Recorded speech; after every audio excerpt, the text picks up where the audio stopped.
bienvenue sur une nouvelle vidéo des lectures de Pipin. J'espère que vous allez bien. Comme vous pouvez le voir, à ma tenue, à la belle luminosité dehors et à la couronne de fleurs que j'ai rajoutée en arrière-plan, ça y est, ça sent bon l'été et ça sent bon le début du Ice Cream Summer Challenge organisé cette année encore par Mr. Kev. Un grand merci à lui, j'attendais avec impatience la sortie de sa vidéo de présentation avec les nouveaux menus et compagnie. Ça y est, c'est chose faite, elle est sortie. Et cette vidéo a pour but de vous présenter ma palle pour ce nouveau challenge pour l'été. Il va du 1er juin au 31 août et il vient par la chaleur estivale remplacer le Blossom qui, ça y est maintenant, s'en est allé. Donc, trêve de blablatage, j'ai une petite pile à vous montrer. Comme d'habitude, j'ai mon petit carnet avec moi pour ne pas me tromper et pouvoir vous dire tous les mots-clés dans toutes les catégories. Alors, il y a 4 menus. Et le premier se nomme « La mer accompagne le soleil ». Première sous-catégorie, il s'agit de « Emporté par les vagues » avec comme mot-clé page turner, lutte ou féminisme. Et rien qu'avec celle-ci, j'ai déjà galéré, je vous avouerai, parce que j'ai une idée. Je suis pas sûre à 100% qu'elle puisse rentrer, même si je pense qu'au niveau de lutte, de féminisme et peut-être même probablement de page turner, ça pourrait le faire. En revanche, j'ai vu que le livre était emprunté depuis pas mal de temps et sur pas mal de temps également à ma médiathèque. Pas sûr que je puisse l'avoir d'ici la fin du challenge, mais on va croiser les doigts. Il s'agit de Racine de Lou Luby. Parce que j'aime beaucoup ce que fait cette autrice, et je pense qu'à l'intérieur de ce roman graphique, on va parler quelque part un petit peu de lutte et de féminisme, parce qu'on va parler des cheveux, et notamment des cheveux crépus. Et quelque chose me dit que ça pourrait bien entrer dans cette catégorie. Si pas du tout vous pensez que je me fourvoie, n'hésitez pas à utiliser la part des commentaires pour me dire que je change de titre. Et de toute façon, si j'arrive pas à l'avoir à ma médiathèque, au niveau du bilan, ce sera un autre titre, et ça, on verra à la fin. Deuxième sous-catégorie, le sel sur les lèvres, avec romance, passion ou un livre qui se passe en été. Et là, j'ai très envie de mettre le tome 2 qui s'appelle Les vignes de Sarah, de la trilogie que j'ai découvert l'an dernier et que j'ai adoré en audio. J'ai envie de découvrir ce tome 2. Je pense qu'au niveau passion, autant peut-être passion, on va dire amour, vu qu'il y avait un début de romance dans le tome 1, possible que ça le fasse, mais passion au niveau justement du métier de vigneronne que Sarah exerce, ça peut le faire aussi.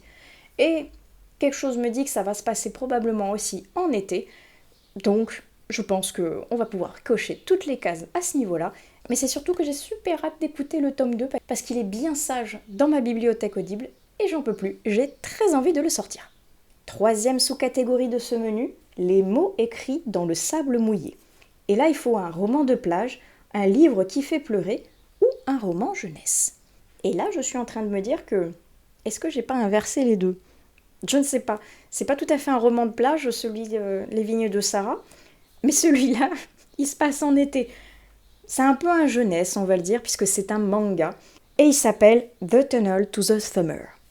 Autant vous dire que tout est dans le titre, ça va se passer en été. Donc c'est pour ça, est-ce que j'ai pas confondu avec l'autre catégorie ? Je ne sais pas. Mais en tout cas, il va se passer en été.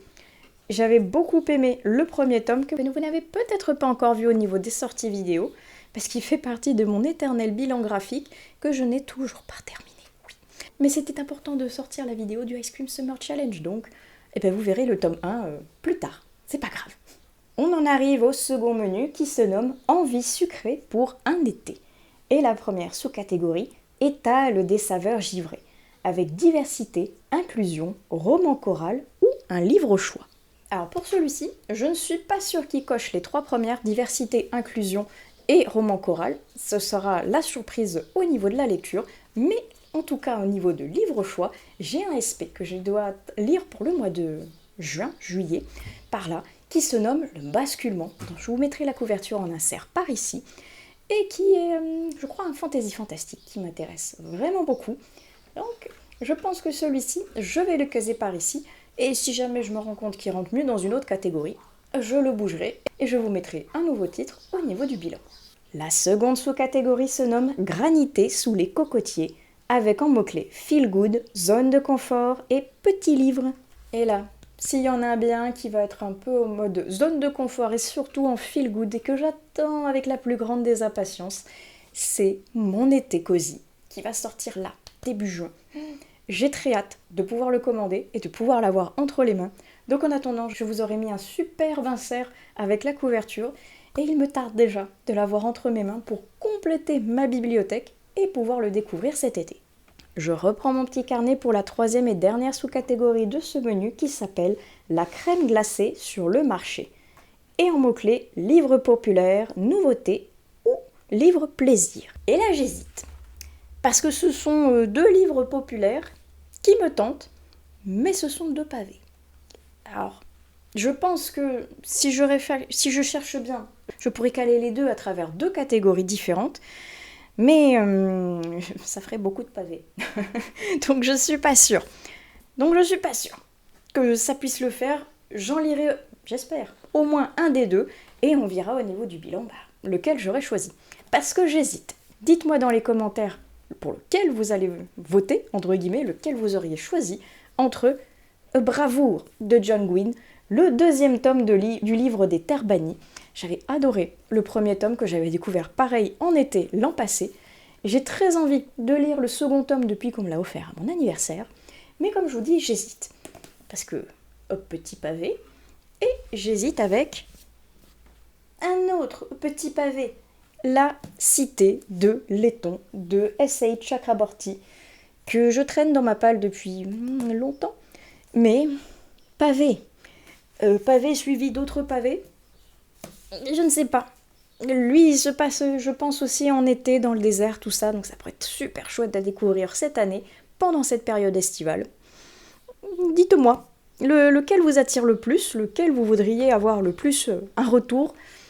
Je ne sais pas. Moi, j'ai très envie de découvrir les deux, donc on verra au niveau du bilan, et peut-être au niveau de ce que vous allez me proposer. Si je vois qu'il y en a un qui est drastiquement devant l'autre, peut-être que ça fera pencher la balance vers lui. On en arrive au troisième menu qui s'appelle Mystère des nuits chaudes. Première sous-catégorie, les grillons chantent de nos secrets. Avec en mots-clés thriller, animaux ou mystère. Et alors là, j'ai très envie de lire celui-ci, qui je pense est parfait pour une lecture d'été, Hurlement de Alma Katsu. Alors peut-être que c'est le fait que ce soit la couverture dans les déserts, dans les tons un petit peu orangés qui me donne envie de le lire pendant l'été. Mais j'ai trop envie de le lire. J'ai trop envie de le découvrir. J'espère. Franchement, j'espère. Je vous ai dit ça depuis que je l'ai reçu pareil à Noël ou mon anniversaire que j'ai envie de le lire. Ça fait longtemps. Il est toujours pas sorti. Mais allez, on va dire que cet été, c'est la bonne. Je le sors. Ensuite, nous avons Rêver sous les constellations, avec fantaisie fantastique, espace et ambition en mots-clés. Alors celui-ci, c'est un SP qu'on m'avait proposé. J'espère que ce sera toujours le cas pour le mois de juillet-août, je pense. Isekai. Il a l'air super chouette. Il est en mode fantaisie fantastique, avec, je pense, peut-être un petit peu du jeunesse, young adulte à l'intérieur. Ça a l'air très chouette. Il va y avoir deux mondes, si je ne me trompe pas, dont un assez avec des créatures mystiques japonaises. Ça a l'air très chouette. J'espère que le partenariat sera toujours d'actualité quand j'aurai posté cette vidéo, parce qu'en tout cas, il me tarde de pouvoir le découvrir et de vous en parler. Dernière sous-catégorie du menu, reflet de lune sur l'eau noire, avec polar, drame et introspection en mots-clés. Alors même si ça me démangeait de mettre un polar en plus du thriller que j'avais mis dans la catégorie juste avant, là je me suis plutôt plongée sur le mot introspection parce que j'ai très envie de découvrir La délicatesse des papillons, dont je vous ai parlé au niveau des sorties de juin et que j'avais trouvé à ma médiathèque. Évidemment qu'il est emprunté à l'heure où je filme cette vidéo, donc je vous aurais mis un insert de la couverture, mais je pense qu'on va avoir beaucoup d'introspection à l'intérieur parce que c'est une jeune femme qui va retourner dans le chalet de son enfance et qui va justement remettre un petit peu à plat toute sa vie, entre son boulot qui va pas très bien, sa famille qui ça va pas très bien non plus, en plus elle a perdu sa grand-mère, et au niveau de ses sentiments ça va pas non plus. Je pense qu'il va y avoir pas mal d'introspection et j'ai très envie de le découvrir cet été parce que j'ai l'impression qu'il va se passer quasiment à la même période. Ça a l'air très sympa. On en arrive déjà au dernier menu qui se nomme Plus qu'une carte postale. Et la première sous-catégorie se nomme Un grain de sable oublié, avec relecture, vacances et imprévu en mots-clés.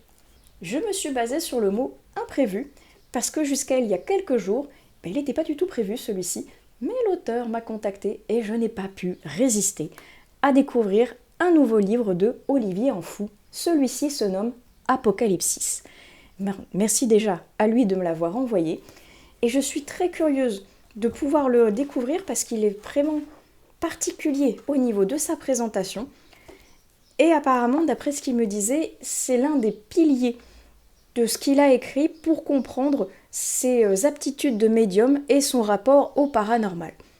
Je suis très curieuse. Franchement, si vous n'avez pas vu l'une de mes précédentes vidéos, je vous la mettrai quelque part dans le petit i, pour que vous puissiez voir ce que j'avais lu de lui qui s'appelle « Ce que la mort m'a dit », où il part de son rapport avec la mort de par son métier d'embaumeur, ainsi que de par sa faculté à avoir une prescience, quelque chose de sensibilité avec le paranormal. Très curieuse de découvrir donc celui-ci, qui donc n'était pas prévu au programme, mais que j'ai très envie de découvrir. Ensuite, nous avons la sous-catégorie des rires dans les souvenirs, avec humour, nostalgie et insouciance en mots-clés. Et là, au niveau de nostalgie, oui, humour sans aucun doute, insouciance, ça dépendra du tome, parce que j'ai très envie de continuer la saga des Fruits Basket. J'en ai dévoré 2 il y a très peu de temps, j'en suis rendue maintenant au tome 15, et je continue, comme d'habitude, petit à petit, cette saga que j'aime beaucoup, qui me rappelle donc des moments nostalgiques, parce que j'aime beaucoup cette saga que j'ai découvert vers le collège, si je ne me trompe pas. Et il va y avoir certainement beaucoup d'humour à l'intérieur. J'ai très hâte de pouvoir continuer cette petite saga, et donc qui pourrait me faire valider cette catégorie. Et enfin, on en arrive déjà à la dernière catégorie de ce menu et de ce challenge, et elle se nomme Bracelet tressé de l'amitié, avec en mots-clés donc amitié, lien et adolescence.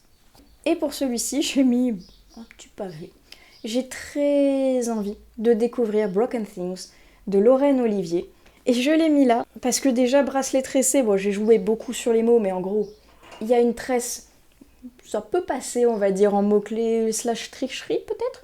Amitié parce que ça va être 3 amis. Adolescence, je pense qu'on est au niveau de ça parce que il y a marqué derrière, il y a 5 ans, juste après avoir fêté mes 13 ans, j'ai tué ma meilleure amie. Oui, amitié, tuer sa meilleure amie, ça passe, hein, en mots-clés, on est d'accord. Hein. C'est un peu ambigu, certes, mais on va certainement donc parler d'amitié avant qu'elle la tue, la madame. J'ai très envie en tout cas de le découvrir, ça fait très longtemps qu'il traîne dans ma palle en version e-book, et depuis que je l'ai trouvé en version papier dans une boîte à livres, il me fait encore plus envie, donc on va dire que c'est le moment et de faire baisser ma palle de boîte à livres et de enfin le sortir pour pouvoir valider une nouvelle catégorie. Et c'est donc avec Broken Things que je vais terminer la palle de ce challenge pour cette vidéo du donc Ice Cream Summer Challenge 2025. Est-ce que vous aussi, vous y participez? Est-ce que vous avez préparé une palle? Racontez-moi tout au niveau des commentaires, que je puisse aller fouiller pareil à droite à gauche pour agrémenter une fois de plus ma palle, surtout qu'il y en a certains où je ne suis pas tout à fait sûre qu'ils rentrent parfaitement dans la catégorie. J'espère sinon que cette vidéo vous aura plu. Je vous souhaite un excellent challenge si vous y participez, et dans tous les cas, un très bon été à vous. Et on se retrouve donc plus tard sur une nouvelle vidéo des lectures de Pipin. Allez, ciao!